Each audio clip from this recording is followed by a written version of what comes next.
जय राम जी की, स्वामी लीलाशाह महाराज की जय, हनुमान जी महाराज की जय। आज की वाणी का वीडियो हम देखते हैं सिद्ध दया सागर मंदिर, हनुमान जी मंदिर भावनगर से। जय राम जी।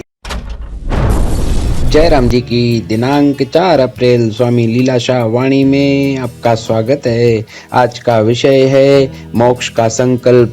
स्वामी लीलाशाह महाराज जी ने कहा है कि मनुष्य जन्म दुर्लभ है, बार बार नहीं मिलेगा। अब के बिछड़े कब मिलेंगे, जाए पड़ेंगे दूर। बड़े में बड़ा दुख है जन्म मृत्यु का, और बड़े में बड़ा सुख है मुक्ति का। अतः है प्यारे, आज ही शुभ संकल्प कीजिए कि इस जन्म में ही हम मोक्ष को प्राप्त करेंगे। जय राम जी की। विचार, वाणी और व्यवहार में सच्चा रहने से मन पवित्र होगा। बुरे काम करने वाला कदापि नहीं चाहेगा कि दुख मिले और मेरी निंदा हो। देवी संपदा गुण धारण करने से ही मुक्ति मिलेगी और जन्म मृत्यु का चक्र छूटेगा। जय राम जी की। बालक पढ़कर जब उत्तीर्ण होता है तभी उसे उस परीक्षा में उत्तीर्ण होने के प्रमाण पत्र दिए जाते हैं। उसे योग्यता के आधार पर ही नौकरी मिलती है।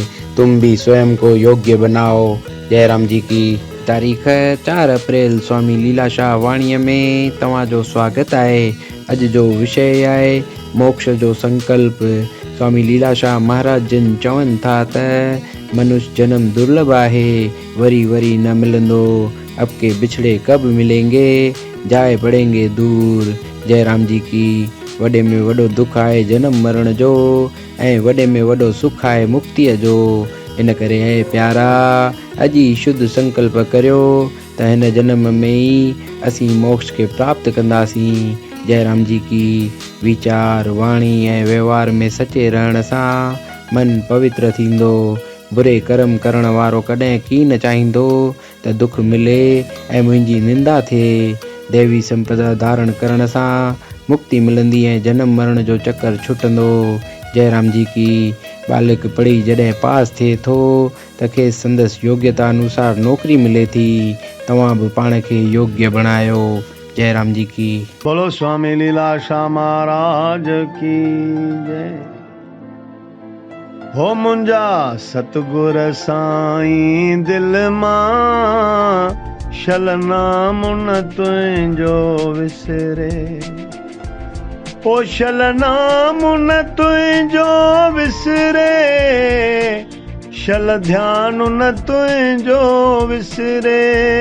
शल ध्यान न तुंहिंजो विसरे। मुंजा सतगुर साईं दिल मां, शलनाम न तुंहिंजो विसरे। भले मिले मूंखे पातशाही, चाहे दर दर मंगा गदाई। भले मिले मूंखे पातशाही, तोड़े दर दर मंगा गदाई। भले मिले न हिकड़ी पाई, तब नाम न तुंहिंजो विसरे। भले मिले न हिकड़ी पाई, तब नाम न तुंहिंजो विसरे। ओ शल नाम न तुंहिंजो विसरे, शल ध्यान न तुंहिंजो विसरे। शल ध्यान न तुंहिंजो विसरे। मुंजा सतगुर स्वामी लीलाशाह, शल नाम न तुंहिंजो विसरे।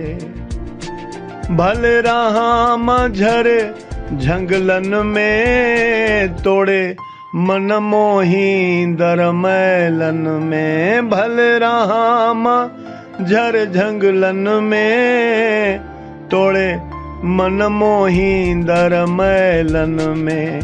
तोड़े बंद रहां जैलन में, तभी नाम न तुंहिंजो विसरे। तोड़े बंद रहां जैलन में, तभी नाम न तुंहिंजो विसरे। ओ शल नाम न तुंहिंजो विसरे, शल ध्यान न तुंहिंजो विसरे, शल ध्यान न तुंहिंजो विसरे। मुंहिंजा सतगुर साईं दिल मां शल नाम न तुंहिंजो विसरे। ओ कहे संगत मुंहिंजा साईं शल सर्व जी आश पुॼाई। चवे संगत मुंहिंजा साईं शल सर्व जी आश पुॼाई। पोइ अंत वेले मुंहिंजा साईं शल नाम न तुंहिंजो विसरे। पोइ अंत वेले मुंहिंजा साईं शल नाम न तुंहिंजो विसरे। ओ शल नाम न तुंहिंजो विसरे, शल ध्यान न तुंहिंजो विसरे, शल ध्यान न तुंहिंजो विसरे। मुंहिंजा सतगुर साईं दिल मां शल नाम न तुंहिंजो विसरे।